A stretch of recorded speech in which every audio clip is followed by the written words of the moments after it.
partage avec le monde mon expérience avec la période menstruelle. Voilà, déjà j'ai eu mes premières règles à l'âge de 8 ans.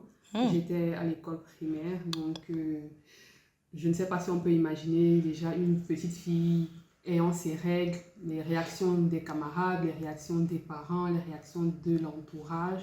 Ça a été vraiment très difficile pour moi, je ne l'ai pas très bien vécu. Les incompréhensions, les moqueries.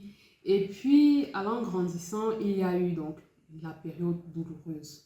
Eh bien, moi, depuis tout ce temps, je le vis très mal parce que chaque mois, je suis malade.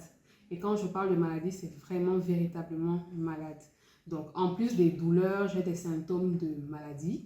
Je fais la fièvre, je vomis, j'ai des migraines, j'ai des courbatures, j'ai vraiment très très mal, c'est très handicapant. Alors, il faut vivre avec ça.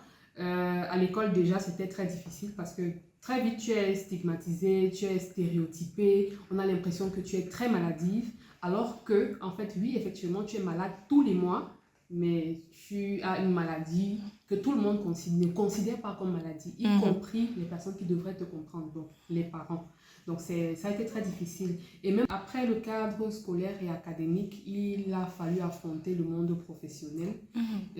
C'est difficile également de faire comprendre à son employeur et même aux collègues qu'on est malade et véritablement malade. C'est même difficile déjà de le partager. Donc, je n'en parle pas ou je n'en parlais pas du tout. Je n'en parle même pratiquement pas du tout. Mais sauf que je suis malade tous les mois et ça me prend vraiment une longue période. Je suis malade quasiment 2 semaines parce qu'il y a la période prémenstruelle, il y a la période menstruelle, il y a la période post-menstruelle. Wow. Donc là, il y a eu des moments où j'étais carrément hospitalisée. Pendant des années, tous les mois, j'étais hospitalisée.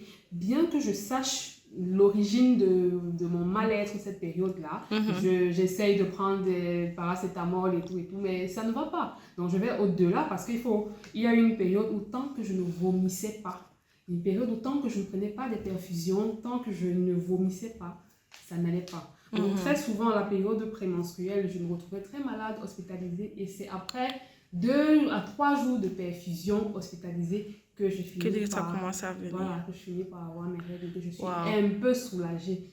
Donc, et maintenant, dans le monde du travail, il y a très peu d'employeurs qui comprennent cela. De boss même pas employeurs, mais même de superviseurs hiérarchiques, de managers qui comprennent ou tolèrent, en fait. Et ça fait que certaines personnes se demandent, mais pourquoi embaucher des femmes? Parce qu'il y a les femmes, à un moment donné, elles seront enceintes, elles vont accoucher.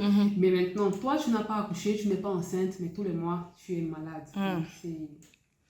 C'est quand même difficile à vivre, surtout que dans notre entendement, ce n'est pas considéré comme une maladie. Les femmes même de mon entourage, de la famille, considèrent que bon, voilà, tu en fais trop, ou alors tu es paresseuse, carrément. Bref, les règles, ce n'est pas une maladie. C'est pas une maladie. Ok, ça c'est ce que les gens pensent, ça c'est ce que le grand public pense, quoi. Et alors, pour avoir vécu cela, qu'est-ce que tu penses qu'il faudrait faire pour sensibiliser les parents, les enfants qui vont traverser cela? Commencer par les écoles, déjà. Je sais qu'il y a à l'école, il y a des cours qui parlent de la santé de la reproduction, peut-être et tout. Mais qu'on aille un peu plus loin, parce qu'il y a déjà les jeunes filles, les petites filles, elles ne savent pas. Elles ont juste une vision un peu lointaine de la chose elle-même. De cette réalité. Voilà, de cette réalité. Donc déjà, les préparer, au fait que certaines ce sera une période facile pour elles, mais d'autres pas, et qu'elles n'aient pas honte, qu'elles n'aient pas peur, et qu'elles sachent que, mais bon, si elles ne peuvent pas trouver du soutien à la maison, elles peuvent en trouver dans les hôpitaux. D'accord. Voilà, et peut-être aussi, je sais pas, faire des campagnes de sensibilisation auprès des parents, ou des parents, oui, parce que il y a des mamans qui, peut-être, n'ayant pas vécu ça, ne comprennent pas, et participent à stigmatiser leur fille à la maison. Sans même le savoir. Sans même le savoir, voilà.